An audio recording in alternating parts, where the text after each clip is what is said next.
The story of ancient Egypt often begins with its magnificent rise, with the pyramids piercing the sky and pharaohs ruling as living gods on earth. For thousands of years, this civilization flourished along the life-giving banks of the Nile, creating a culture of immense power, beauty, and complexity. Yet every great story has an ending, and the final chapters of ancient Egypt are shrouded in as much mystery as its beginnings. The question of its decline is not a simple one with a single answer. It is a puzzle that historians, archaeologists, and scientists have been trying to piece together for centuries. Why did this seemingly eternal kingdom, which survived invasions, internal strife, and the unforgiving desert for millennia, eventually fade into the annals of history, its temples left to the sand and its language lost to time? The answer is a complex tapestry woven from many different threads, each telling part of a much larger and more dramatic story. The traditional narrative often points to a slow and steady decline, marked by a series of foreign invasions.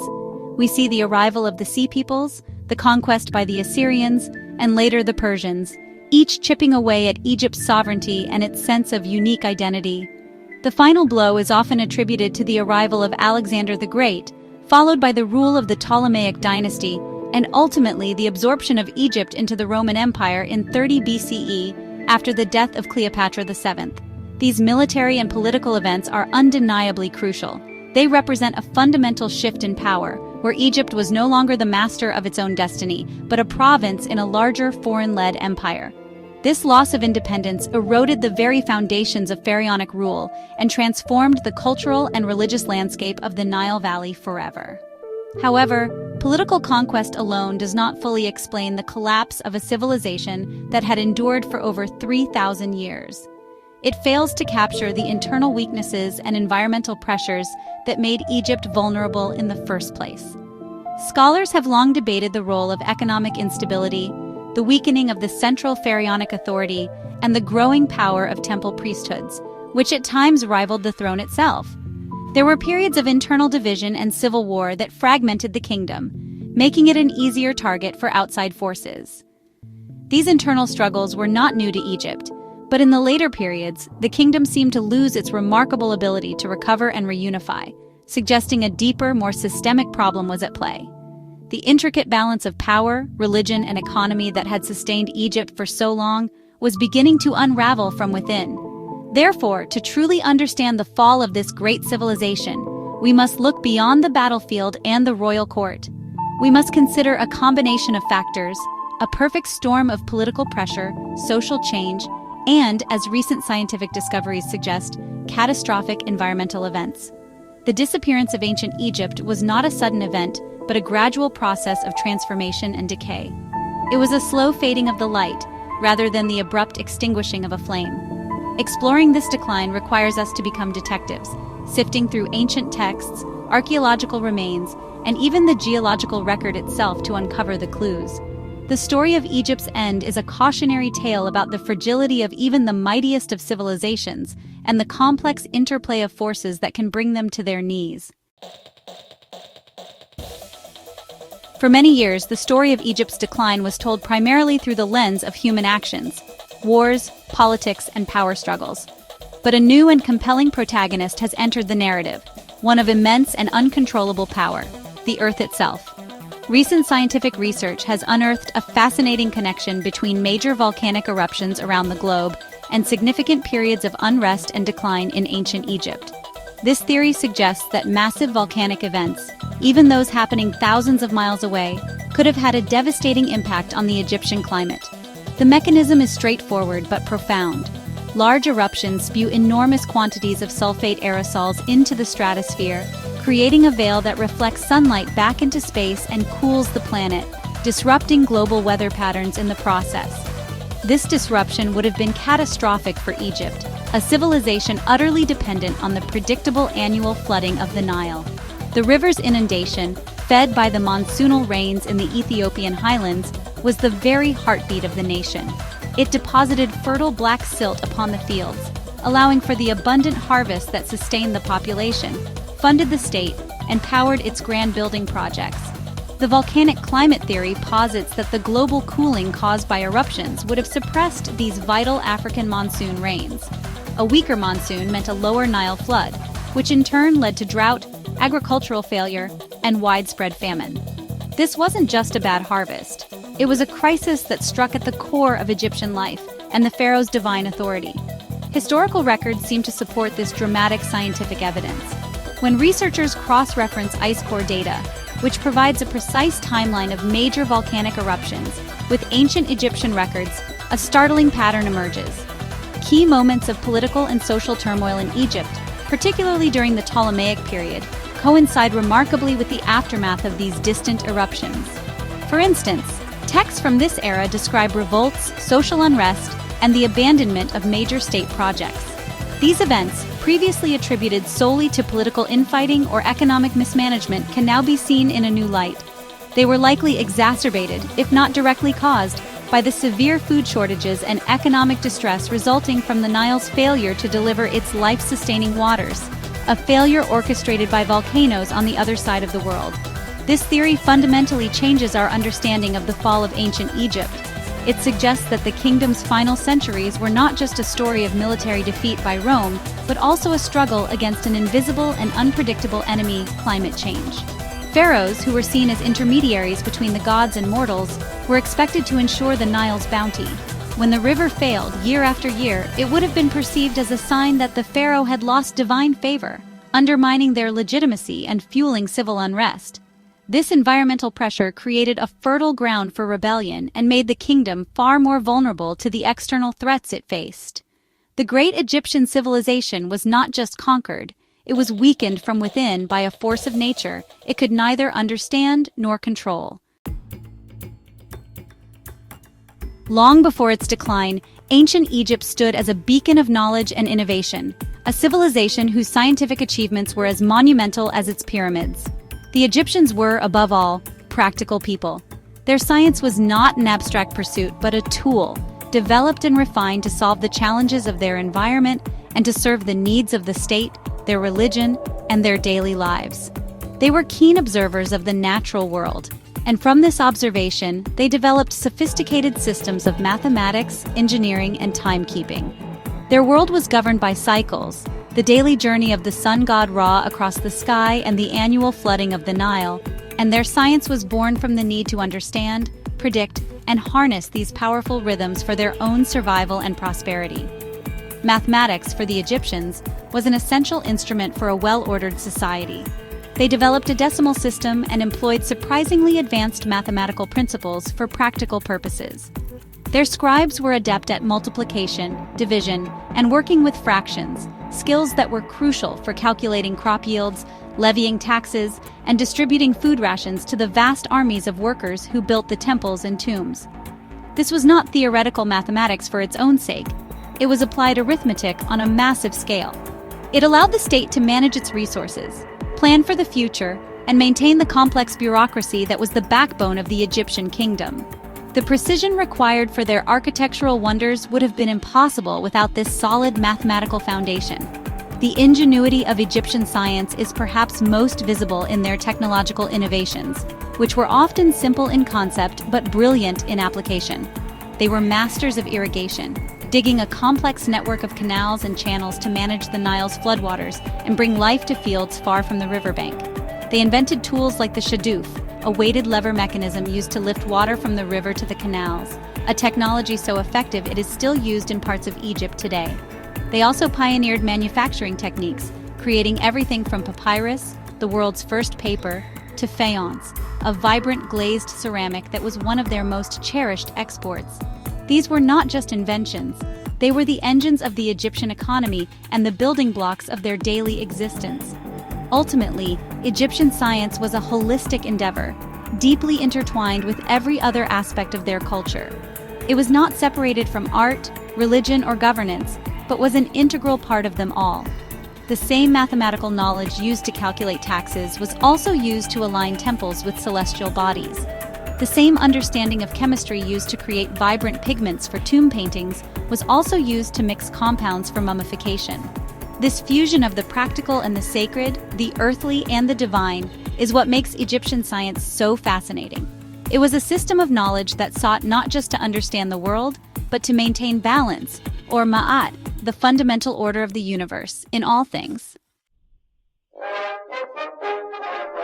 The architectural prowess of the ancient Egyptians remains one of their most awe-inspiring legacies, a testament to their sophisticated understanding of engineering, logistics, and pure human determination.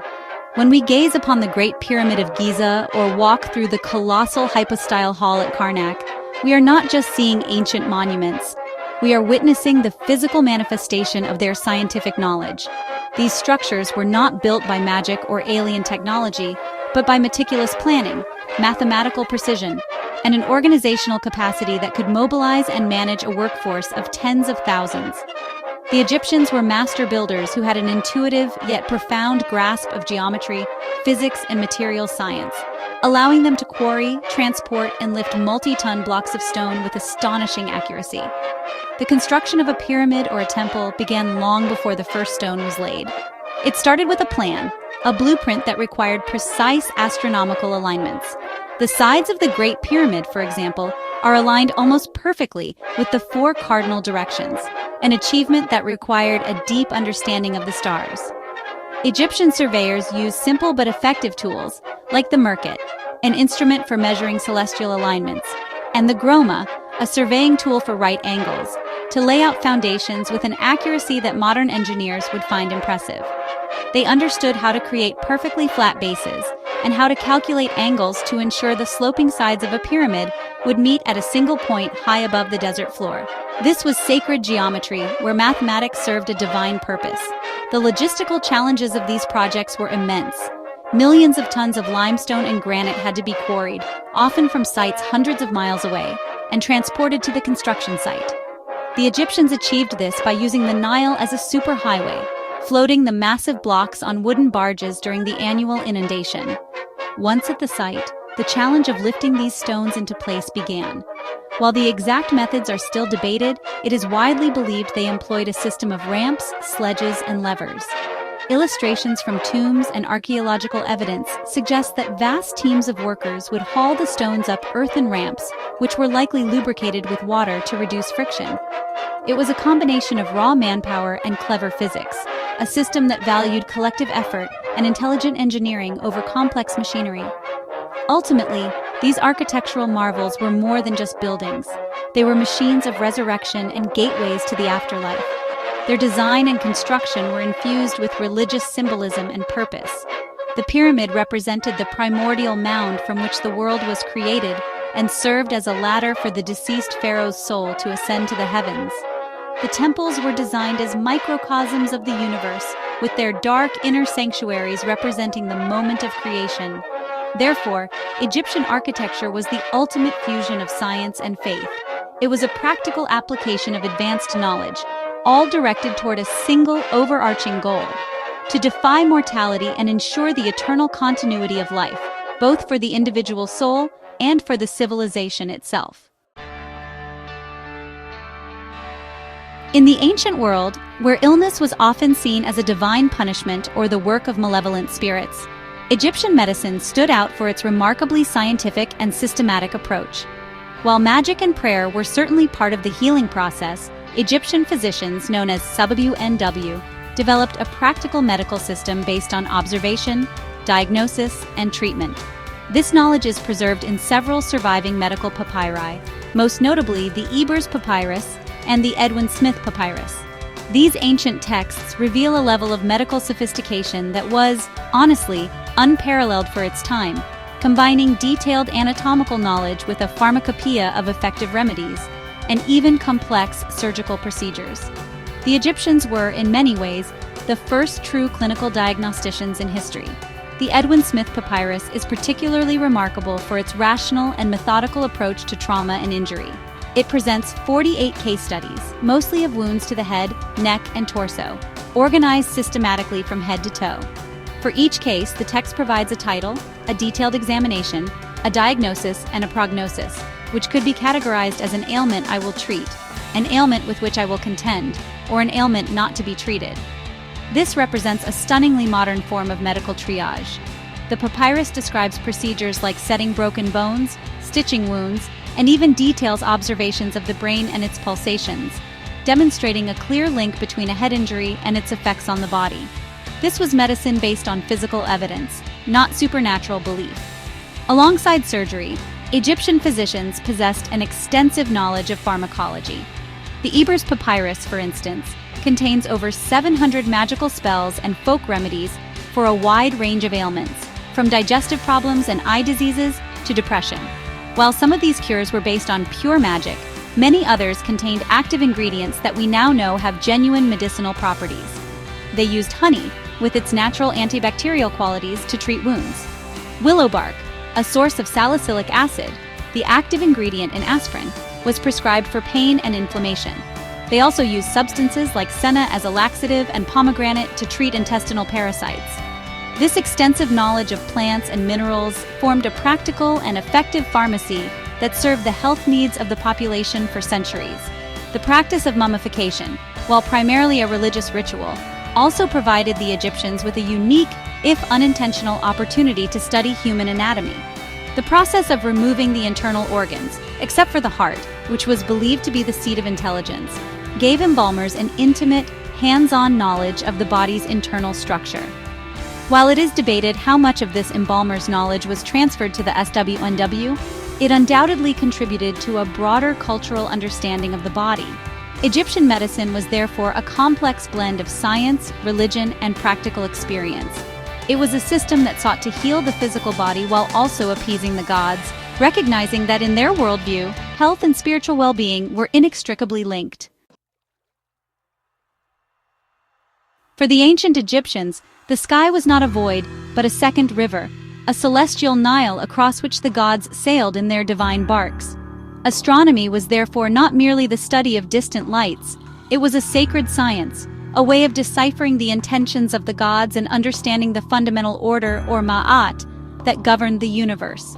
Their astronomical observations were deeply practical, directly influencing their calendar, their agriculture, and their religious rituals.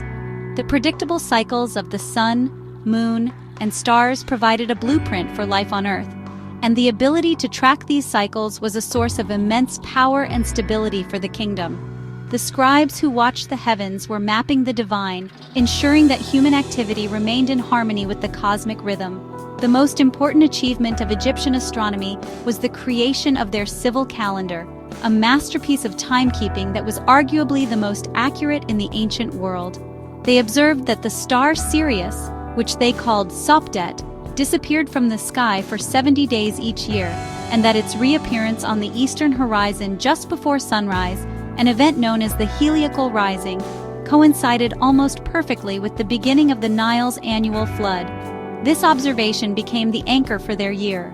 They devised a calendar of 365 days, divided into 12 months of 30 days each, with an additional 5 festival days at the end.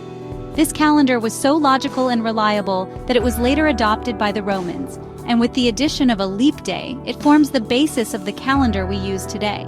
Beyond the calendar, astronomy played a crucial role in Egyptian religion and architecture.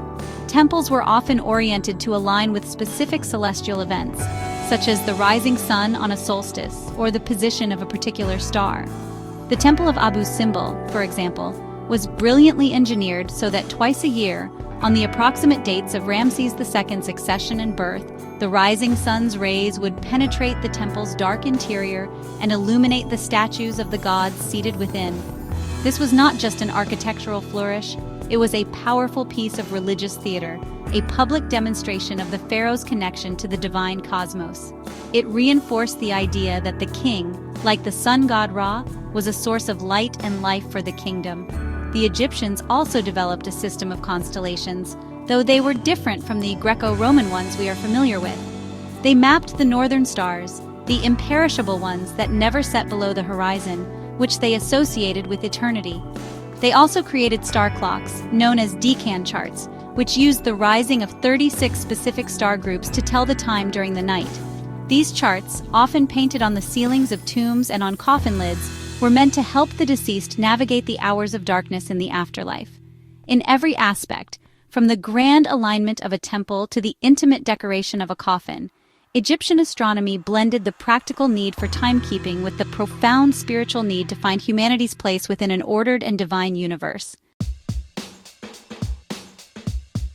In the world of ancient Egypt, The line between science and magic was beautifully and deliberately blurred.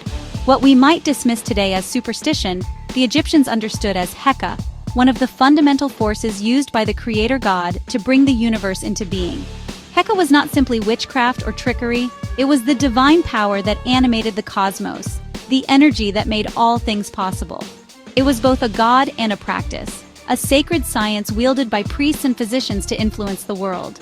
To the Egyptian mind, invoking a spell to heal a wound was no less logical than applying a poultice. Both were seen as valid and often complementary methods of manipulating the natural and supernatural forces that governed existence. The temple priests were the primary guardians and practitioners of this sacred knowledge. They were not just spiritual leaders, they were scholars, scientists, and magicians.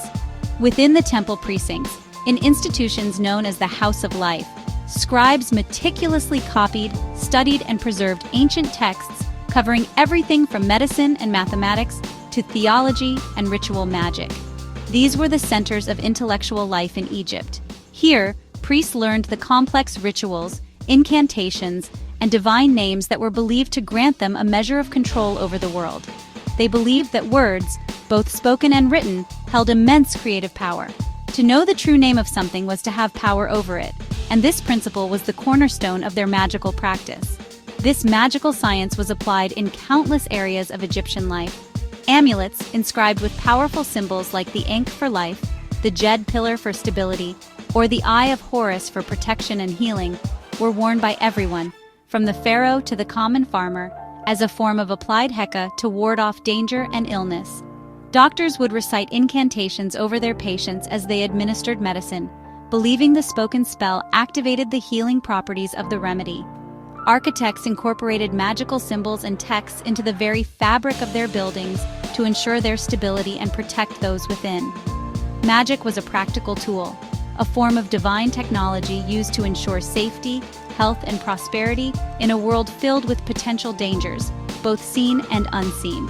Therefore, Heka was not the opposite of science, but rather its extension into the realm of the divine. It operated on its own set of principles and followed a coherent internal logic. The Egyptians believed the universe was a web of interconnected forces, and Heka was the means by which one could interact with that web. A spell was a formula, an amulet was a piece of technology, and a ritual was a carefully controlled experiment. This worldview allowed them to approach challenges with a dual strategy. They would use their practical knowledge to address the physical aspects of a problem while simultaneously using their magical knowledge to address its spiritual dimensions. For the ancient Egyptians, this was the most comprehensive and logical way to maintain Ma'at and navigate the complexities of life. Few tales from ancient Egypt have captured the modern imagination as powerfully as the Curse of the Pharaohs. The legend gained worldwide fame following the discovery of Tutankhamun's tomb in 1922 by Howard Carter. Soon after the tomb was opened, a series of mysterious deaths befell individuals associated with the expedition, beginning with its financial backer, Lord Carnarvon, who died from an infected mosquito bite. Newspapers of the day, hungry for a sensational story, quickly wove a narrative of a vengeful boy-king spirit protecting his eternal rest. This idea of a supernatural curse, an ancient magical booby trap, became deeply embedded in popular culture, creating a potent myth that continues to fascinate us to this day. While the dramatic idea of a magical curse is compelling, science offers more rational, though no less interesting, explanations for these unfortunate events. Archaeologists and microbiologists have proposed that ancient tombs, sealed for millennia, could harbor dormant yet potentially harmful microorganisms. Fungi and bacteria, such as species of Aspergillus, could have grown on the tomb walls or on the organic offerings left for the deceased. When the tomb was unsealed, these airborne spores could have been inhaled by the excavators, potentially causing severe respiratory infections or allergic reactions in individuals with weakened immune systems. This theory suggests that the curse might not have been magical retribution, but rather a biological hazard, an ancient form of microbial warfare. This scientific explanation does not necessarily negate the ancient Egyptian belief system. In a way, it aligns with it. The Egyptians were meticulous in their efforts to protect their tombs from robbers and desecration. They inscribed threatening texts on tomb walls, warning of divine punishment from gods like Anubis or Sekhmet, for anyone who dared to disturb the deceased. While they may have intended these as spiritual or magical threats, it is conceivable that they also understood the physical dangers. Perhaps they knew that sealed chambers could contain bad air, or that certain materials used in embalming or as offerings could become toxic over time. The curse, then, could be seen as a warning that functioned on both a spiritual and a physical level, a perfect example of how their understanding of science and magic could work in tandem. The legend of the Pharaoh's curse endures because it touches upon the profound boundary between knowledge and the unknown, a space that ancient Egypt itself seems to occupy in our collective consciousness. It represents the collision of our modern scientific worldview with the ancient magical worldview of the Egyptians. We seek logical explanations for the deaths, yet a part of us remains captivated by the possibility of ancient secrets and powers we do not fully understand. The curse is a powerful symbol of the enduring mystery of Egypt. It reminds us that while we can analyze their building techniques and translate their medical texts, there are still elements of their beliefs and their world that remain tantalizingly beyond our complete comprehension. Even after centuries of exploration and decades of intensive scientific study, the sands of Egypt continue to guard their secrets. For every question we have answered about this remarkable civilization, a dozen more arise. We have deciphered their hieroglyphs, mapped their temples, and analyzed their DNA, yet a profound sense of mystery remains. The story of ancient Egypt feels like an unfinished papyrus, with tantalizing fragments of knowledge surrounded by vast, empty spaces we have yet to fill. The precise methods used to construct the Great Pyramid, the exact location of Cleopatra's tomb, and the full extent of their scientific and philosophical knowledge are puzzles that still elude us. This enduring enigma is precisely why Egypt continues to captivate scholars and the public alike. The ongoing nature of discovery is a constant source of excitement. New technologies are allowing us to see ancient Egypt in ways its own people never could. Satellite imagery can reveal the faint outlines of buried settlements and ancient river channels hidden beneath the desert. Cosmic ray muon tomography, a non-invasive scanning technique, is being used to probe the interiors of the pyramids, searching for hidden chambers and corridors without moving a single stone. DNA analysis of mummies is rewriting our understanding of royal lineages and the health and diseases of the ancient population. Each new find, each new technological application adds another piece to the puzzle, refining our understanding and often overturning long-held assumptions about this ancient world. Yet for all our advanced science, we must also acknowledge its limits when trying to fully grasp the Egyptian mindset. We can analyze the chemical composition of their pigments, but can we ever truly feel the spiritual significance they saw in the color blue? We can translate the spells in the Book of the Dead, but can we comprehend the genuine terror and hope they felt on their journey into the afterlife? There is a cultural and spiritual gulf that no amount of data can fully bridge. To truly approach an understanding of ancient Egypt, we need not only the tools of science, but also the empathy of humanists. The ability to imagine a world where gods walked among mortals and magic was a fundamental force of nature.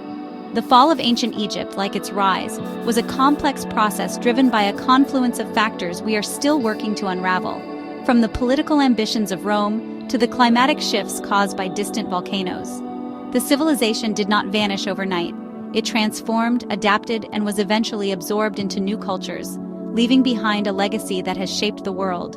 The secrets that remain buried beneath the sands serve as a powerful reminder of how much more there is to learn. The quest for knowledge in the land of the pharaohs is far from over. It is an ongoing excavation, not just of tombs and temples, but of the very limits of our own understanding.